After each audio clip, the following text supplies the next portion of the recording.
La parole est à monsieur Yannick Neuder pour le groupe Les Républicains. Madame la Présidente, mes chers collègues, ma question s'adresse à Monsieur le ministre des Finances. Cette question est davantage un cri d'alarme car notre système de santé est au bord du gouffre. Face au mur de la dette et du déficit public, les Républicains vous ont proposé à l'automne un contre-budget avec plus de 25 milliards d'économies que vous avez totalement ignorées. Ce plan ambitieux constituait l'une des solutions afin d'épargner le bien le plus précieux des Français, leur santé, mais surtout d'éviter vos annonces très inquiétantes. La prise en charge médicale en fonction des revenus, qui bafoue ainsi les fondamentaux de la sécurité sociale, qui permet à chacun, depuis 1945, de se faire soigner, quel que soit son âge et son niveau de revenu. Vos arbitrages financiers qui mettent en grand danger nos établissements privés, qui assument un tiers des hospitalisations en France. Ainsi, 70% des maternités seront déficitaires en 2024. Enfin, la diminution du remboursement des affections longue durée qui concerne 18% des Français, soit 12 millions de nos compatriotes. 120 000 patients en ALD ont déjà un reste à charge de plus de 5 000 € par an.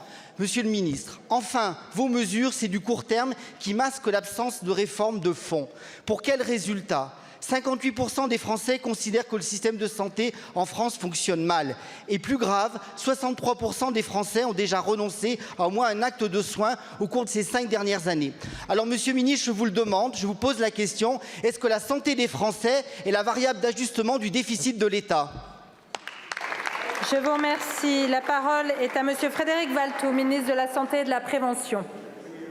Merci Madame la Présidente, Mesdames et Messieurs les députés, Monsieur le député Yannick Neuder.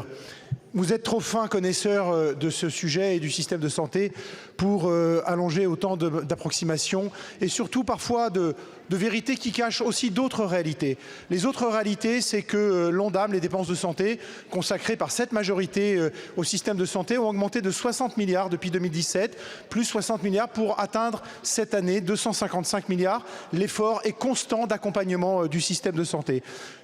Vous oubliez de dire aussi que le principal dysfonctionnement dans le système de santé, c'est le manque de soignants. Cette majorité a supprimé le numerus clausus et que cela vous déplaise peut-être de le rappeler, mais qu'il y a 30% aujourd'hui d'étudiants en plus dans les filières de formation qu'il n'y en avait en 2018. Et ça, c'est un acquis parce qu'effectivement, dans quelques années, c'est à nouveau des médecins qui vont permettre de prendre en charge les Français. Nous réparons de cette manière 20, 30, 40 ans de dérive d'un système de santé qui, effectivement, a fait l'objet d'attaques diverses et variées. Laissons le passé au passé, regardons vers l'avenir et essayons de reconstruire. Lorsque nous essayons effectivement de confier à d'autres professionnels de santé, nous le faisons avec les infirmières, nous le faisons avec les infirmières en pratique avancée, nous le faisons avec les pharmaciens, nous le faisons avec tant d'autres professionnels de santé, des tâches qui, aux côtés des médecins, permettent de mieux prendre en charge les Français. On n'est pas toujours suivi par tous les bancs de cette majorité et pourtant ce sont des réalités qui effectivement commencent à émerger.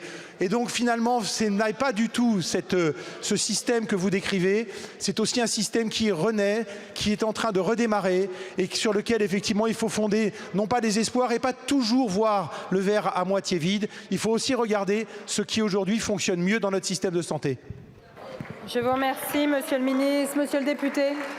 Monsieur le ministre, vous ne répondez pas à la question sur la formation des santé. Vous savez très bien que sur le numérus, vous avez simplement changé le nom. Et si vous nous aviez écouté sur les 25 milliards d'économies qu'on vous proposait, vous pourriez mieux revaloriser nos actes libéraux, mieux revaloriser nos infirmiers, nos médecins. D'ailleurs, ils seront à la Bastille jeudi. J'espère que vous aurez de meilleures réponses à leur apporter, puisqu'ils n'ont pas eu leur acte revalorisé depuis 2009. Je vous remercie. Monsieur le ministre. Les infirmières libérales, j'ai reçu leur syndicat, j'ai déjà répondu et des réponses concrètes. Effectivement, je vais leur apporter des réponses tout à fait concrètes. Pour les économies que vous évoquez, il y a aujourd'hui des pistes de réflexion. La santé doit participer à l'effort de maîtrise des finances publiques, comme tous les secteurs d'activité, et la santé participera à cet effort d'économie, sans qu'effectivement on aille à amoindrir le soin que l'on doit apporter aux Français. Merci beaucoup, monsieur le ministre. La parole est à madame Géraldine Granger pour le Rassemblement.